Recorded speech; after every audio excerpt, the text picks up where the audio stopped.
കരിമ്പിൻ തോട്ടത്തിലെത്തിയ ആനയ്ക്ക് എന്ത് സംഭവിച്ചു? വരൂ, കഥയിലേക്ക് പോകാം.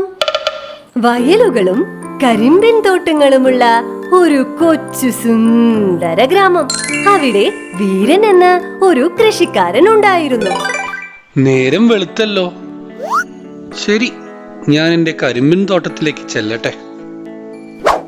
ഹോ, ഇന്ന് ഭയങ്കര ചൂടാണല്ലോ. വീരൻ കൃഷിസ്ഥലത്തെത്തി. എന്റെ ദൈവമേ, ഇന്നും ആ കാട്ടാന എന്റെ കരിമ്പുകൾ മുഴുവൻ നശിപ്പിച്ചല്ലോ. എന്താ ചെയ്യ?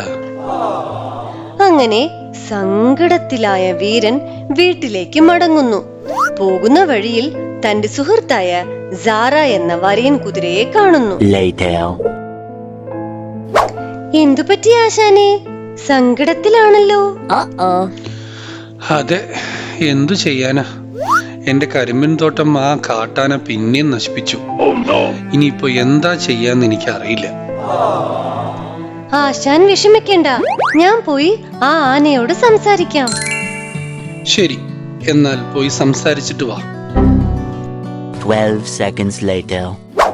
അങ്ങനെ സാറ കാട്ടാനയെ കാണാൻ പോവുകയും സാറയെ ആന വലിച്ചെറിയുകയും ചെയ്യുന്നു. ശേഷം സാറ വീരനെ കാണാൻ പോകുന്നു. ഓ ആശാനെ, എനിക്ക് ജീവൻ തിരിച്ചു കിട്ടിയത് തന്നെ ഭാഗ്യം. എന്നെ കാട്ടാന വലിച്ചെറിഞ്ഞു. അയ്യോ, ആണോ? ഒന്നും പറ്റിയില്ലല്ലോ അല്ലേ? ഇല്ല ആശാനെ, എനിക്കൊന്നും പറ്റിയില്ല.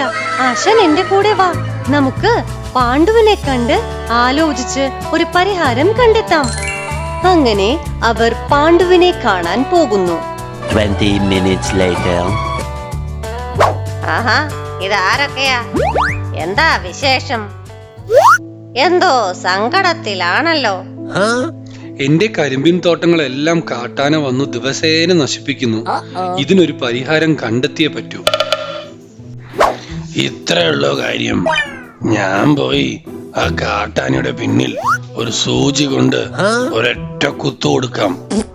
പിന്നെ ആ വഴിക്ക് കാട്ടാന വരില്ല. തുടങ്ങി ഇവന്റെ മണ്ടത്തരങ്ങൾ.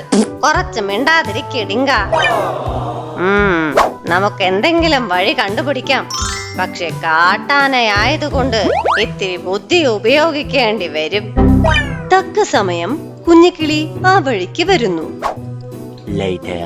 നമ്മുടെ കുതന്ത്രശാലി കുഞ്ഞിക്കിളി എത്തിയല്ലോ. എന്താ എല്ലാവരും കൂടി ഒരു ചർച്ച? എന്തു പറ്റി? എന്റെ കരിമ്പിൻ തോട്ടത്തിൽ കാട്ടാന പതിവായി വരികയും നശിപ്പിക്കുകയും ചെയ്യുന്നു.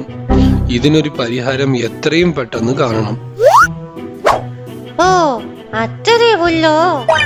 അങ്ങനെ ആ കാട്ടാനെ ചെറുതായി കാണണ്ട. സംസാരിക്കാൻ പോയ എന്നെ ആ കാട്ടാന വലിച്ചെറിഞ്ഞു. ഓഹോ, സാരയെ വലിച്ചെറിഞ്ഞോ? എങ്കിൽ ആ കാട്ടാനയ്ക്ക് ഒരു പണി കൊടുക്കണം. അതെങ്ങനെ? അത് വളരെ എളുപ്പമാണ്. ആനയുടെ ശത്രുവാണല്ലോ കട്ടുറുമ്പ്. നമുക്ക് കുറെ കട്ടുറുമ്പിനെ കരിമ്പിൻ തോട്ടത്തിലിടാം. അത് ആനയുടെ തുമ്പിക്കൈയിൽ കയറും.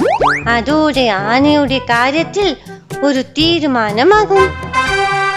കുഞ്ഞിക്കിളി, നിന്റെ ബുദ്ധി അപാരം തന്നെ. അങ്ങനെ വീരൻ തന്റെ കരിമ്പിൻ തോട്ടത്തിൽ കട്ടുറുമ്പുകളെ ഇടുകയും അതോടെ കാട്ടാന അവിടെ നിന്ന് ഓടി രക്ഷപ്പെടുകയും ചെയ്തു. ഹാവു, ദൈവമേ, നീ എന്നെ കാത്തു. എന്റെ കരിമ്പിൻ തോട്ടം എനിക്ക് അങ്ങനെ തിരിച്ചു കിട്ടി.